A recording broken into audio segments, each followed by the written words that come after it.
The Timeline of Critical Thinking, a 2,500-year blueprint. The evolution of human cognition is not a linear progression of intelligence, but rather a systematic refinement of the frameworks used to process reality. This analysis, titled The Rendering of Reason, serves as an architectural blueprint of critical thinking, tracing its development over 2.5 millennia. Critical thinking is defined here not as a singular innate talent, but as a sophisticated technology of the mind, a composite of philosophical upgrades, logical structures, and cognitive filters developed to mitigate the inherent fallibility of human perception. Critical thinking is the intellectually disciplined process of actively and skillfully analyzing, synthesizing, evaluating, and applying information to reach reasoned judgments.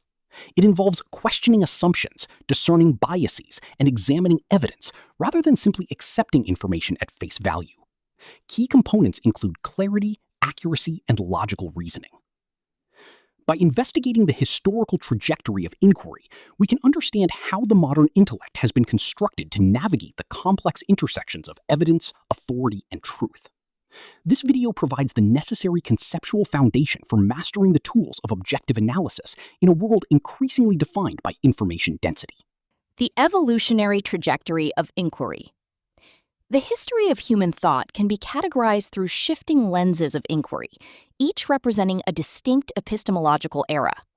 In antiquity, from 600 BCE to 400 CE, the primary concern was ontological, centered on the question, what is true, through the transition from mythos to logos. The Enlightenment, spanning the 17th to 19th centuries, shifted the focus toward the mechanisms of knowledge, asking, how do we know it is true, via empiricism and methodical doubt. The 20th century introduced a sociological dimension, inquiring into the power structures behind truth claims by asking who decides it is true. In the contemporary era, the lens has turned inward, utilizing cognitive science to ask, how does my brain trick me into thinking it is true? This final stage focuses on identifying cognitive biases and developing measurable metacognitive skills to safeguard the integrity of rational thought. The Ionian Turn, from mythos to logos. The genesis of critical inquiry lies in the Ionian Turn, the pivotal transition from a Homeric worldview to pre-Socratic empiricism. The Homeric tradition explained the world through narrative, unpredictable divine action, and tradition. The Ionian philosophers replaced these mythological explanations with natural observation and rational deduction. Thales of Miletus pioneered this shift by prioritizing observation over superstition, famously predicting the solar eclipse of 585 BCE through naturalistic study. Anaximander expanded this by conceptualizing the apeiron, the boundless, and creating early systematic maps of the world, while Heraclitus introduced the concept of ponta re, or the idea that everything is in constant flux. Heraclitus also identified the logos as the underlying rational order amidst this movement, establishing that nature can be understood through rigorous systematic study rather than divine revelation. Socrates and the engine of the elenchus. The anthropological turn in philosophy was led by Socrates, who shifted the focus from the observation of external nature to the examination of human ethics and logical consistency. The primary mechanism of Socratic thought is the elenchus, or the Socratic loop. This process begins with an initial belief, which is then subjected to probing questions to expose internal contradictions. This leads the interlocutor into a state of aporia, or conscious ignorance, the recognition that what was once thought to be known is actually misunderstood. Socrates championed intellectual humility, famously stating, "I know that I know nothing," and demanded the rejection of authority in favor of logical merit. His philosophy posits that the examined life is a continuous, cooperative dialogue necessary to expose a lack of evidence and refine belief into a more robust, tested form of knowledge. The formalization of thought. Plato and Aristotle. Plato and Aristotle provided the structural and formal foundations for Western logic. Plato utilized dialectical reasoning to distinguish between doxa, mere opinion and sensory appearance, and episteme, true knowledge and reality. His allegory of the cave illustrates the arduous journey from the shadows of perception to the light of the forms through rigorous debate. Aristotle, his student, moved toward the formalization of logic by inventing the syllogism, a tool used to separate valid conclusions from invalid ones based on premises. For example, the classic syllogism regarding the mortality of Socrates serves as a model for deductive validity. Aristotle's contributions include the categorization of knowledge, the identification of logical fallacies like the ad hominem attack, and the establishment of the law of non-contradiction, which dictates that a statement cannot be both true and false at the same time in the same respect. Anticipating error, dogma, and observation. The development of critical thought required mechanisms to defend against both institutional dogma and innate human error. Thomas Aquinas, in his Summa Theologica, demonstrated that critical inquiry could thrive even within dogmatic systems by systematically anticipating opposing views and counter-arguments before reaching a conclusion. This method fostered fair-minded discourse and a legacy of intellectual rigor. Later, Francis Bacon introduced the empirical filter to protect the mind from what he termed the four idols. These included the idols of the tribe, innate species-wide biases, the idols of the cave, personal prejudices, the idols of the marketplace, linguistic distortions, and the idols of the theater, blind adherence to dogmatic systems. Bacon's championing of empiricism and inductive science was designed specifically to bypass these human deceptions and ensure that knowledge was built upon a foundation of objective, observable reality. The Enlightenment Schism. How do we know? The Enlightenment was defined by a profound schism regarding the source and certainty of human knowledge. Rationalism, spearheaded by René Descartes, argued that reason must take precedence over the senses, which are inherently deceptive. Descartes utilized methodical doubt to strip away all uncertain beliefs until reaching the indubitable foundation, cogito ergo sum, I think, therefore I am. In contrast, empiricists like John Locke proposed that the mind is a tabula rasa, or blank slate, and that knowledge arrives exclusively through sensory experience and reflection. David Hume pushed this empiricism to radical skepticism, critiquing causality and induction as mere habits of the mind rather than logical certainties. Finally, Immanuel Kant synthesized this divide by probing the limits of reason itself, defining enlightenment as Mündigkeit, the emergence from self-imposed immaturity and the courage to use one's own understanding. Shaping the mind, the pedagogical revolution. The 18th century recognized that critical thinking is a cultivated trait, leading to a revolution in pedagogy. Jean-Jacques Rousseau proposed the natural human, arguing in Emile that everything is good as it leaves the hands of the Creator, but degenerates in the hands of man. His negative education sought to allow children to learn through natural consequences rather than direct instruction, protecting the mind from the corrupting influence of societal opinion. Simultaneously, the philanthropists, including Basedow and von Rocow, focused on the practical citizen. They aimed to reform society through structured, rational education that treated children as rational beings. By teaching practical skills, empirical observation, and civic duty, they sought to combat superstition and poverty. These two paths, protecting the individual mind and reforming the collective citizen, established the dual role of education in fostering critical inquiry. The architecture of evidence, validating the past. The 19th century saw the application of critical thinking to the validation of historical truth, transforming history into a rigorous discipline. Leopold von Ranke established the core of truth-seeking with Quellenkritik, the systematic critique of primary source authenticity, demanding that history be shown wie es eigentlich gewesen, how it actually was. This focus on the archive and heuristics was further refined by Johann Gustav Droysen, who introduced hermeneutics to distinguish between erklären, explaining, and verstehen, understanding. Droysen argued that evidence must be evaluated within the unique cultural logic of the historical actors. Finally, Ernst Bernheim formalized these methods into a strict taxonomy of source types and evidentiary criteria. This architecture of evidence created a clear boundary between legitimate knowledge production and mere narrative, ensuring that historical claims could be verified through a systematic critical methodology. Modernity, reflection, democracy, and falsifiability. The 20th century redefined critical thinking as a practical tool essential for a functioning democracy and scientific progress.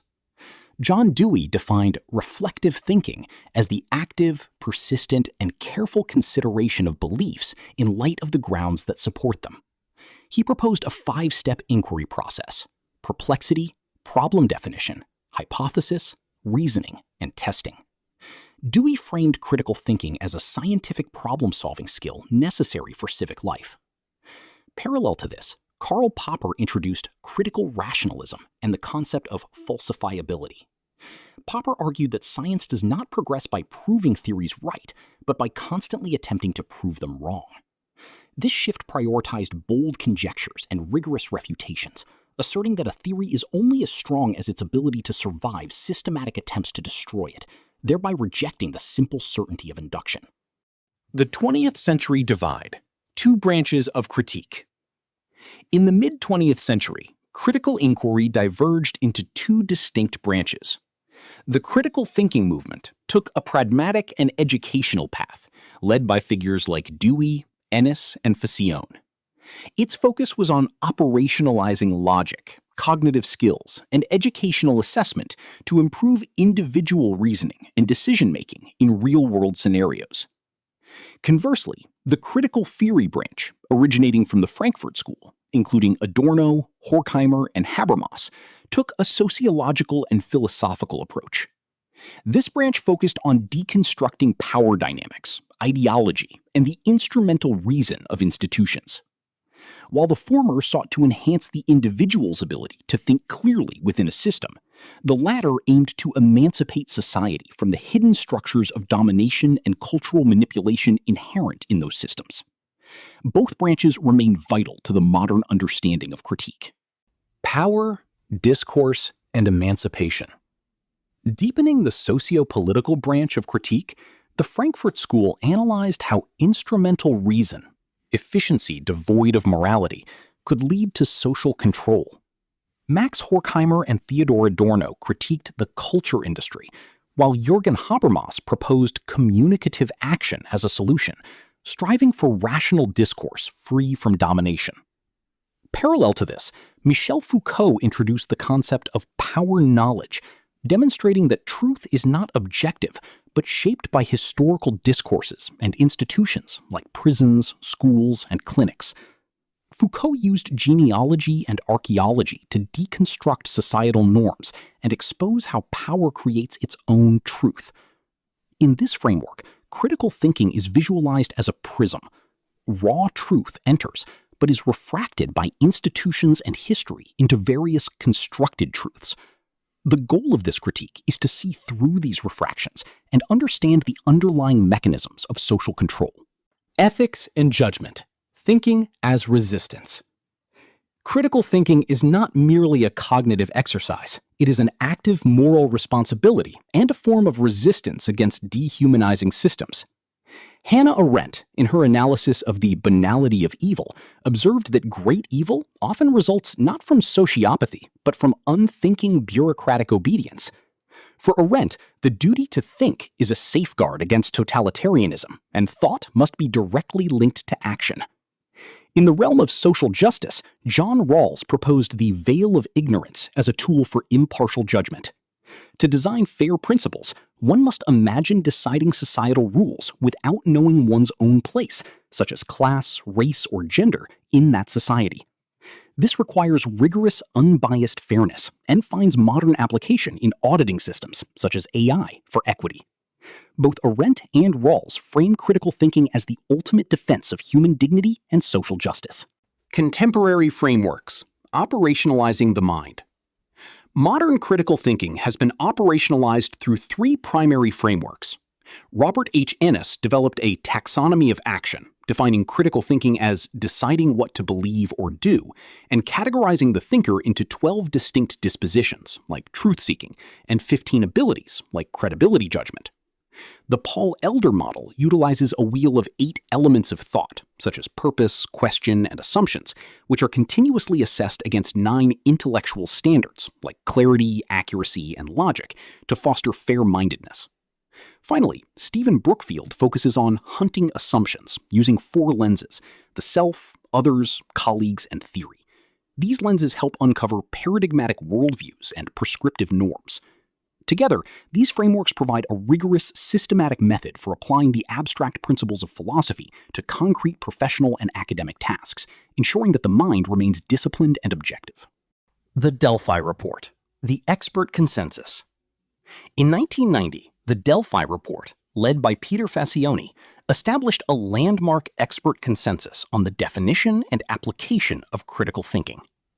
The report identifies 2 essential components: the engine and the fuel. The engine consists of cognitive skills: interpretation, analysis, evaluation, inference, explanation, and self-regulation, or metacognition. However, the report's core insight is that skills alone are insufficient. They must be powered by the fuel, or dispositions. A true critical thinker must be habitually inquisitive, trustful of reason, open-minded, honest in facing personal biases, and prudent in judgments. Educating a critical thinker requires nurturing both the technical ability to dissect information and the internal character required to use those skills ethically and effectively. Without these dispositions, the report warns, the application of cognitive skills can yield mere sophistry, the clever but deceptive use of logic. Cognitive science, debiasing the brain. The most recent layer of critical thinking is informed by cognitive science and the dual process theory. Daniel Kahneman's research identifies 2 systems of thought: System 1, which is fast, automatic, and highly prone to biases like confirmation bias and anchoring, and System 2, which is slow, deliberate, and analytical. Critical thinking is defined as the active, effortful engagement of System 2 to override the heuristic errors of System 1. Diane Halpern emphasizes treating critical thinking as a teachable, cross-domain skill, focusing on ecological validity, the ability to transfer these skills to real-world, messy problems like fake news. Additionally, Carl Sagan's Baloney Detection Kit provides 25 practical tools against pseudoscience, demanding rigorous falsifiability and the principle that extraordinary claims require extraordinary evidence. This scientific approach provides the final filtering gate necessary for modern information processing. The anatomy of the modern critical thinker. In conclusion, modern critical thinking is not a single isolated skill, but a composite technology of the mind, an amalgamation of targeted upgrades developed over 2,500 years. Its anatomy includes intellectual humility and questioning from Socrates, fair-mindedness and perspective from Aquinas and Rawls, evidential rigor and method from Ranke and Popper, the ability to deconstruct ideology from Foucault and the Frankfurt School, and bias mitigation from Bacon and Kahneman. By integrating these diverse lineages, the analytical, the sociological, the ethical, and the cognitive, the modern thinker is equipped with a robust toolkit for navigating a complex world. Critical thinking is the continuous process of auditing one's own mental architecture to ensure that reason remains the primary driver of belief and action in the pursuit of truth.